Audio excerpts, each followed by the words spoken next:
Сәлеметсіздер ме оқушылар? Бүгін бізде 7 сынып геометрия сабағы 16-та 1 мен 16-та 7 есептердің толық нұсқасы ұсынылған. Есептердің жауабы дұрыс.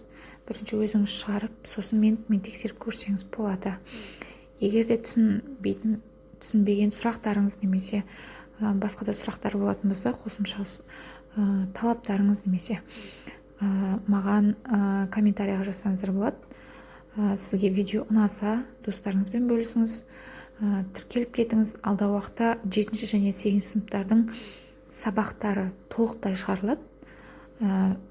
Яғни бұл жерде алгебра мен геометрия ғана емес, яғни басқа да сабақтар толықтай шығарылатын болады.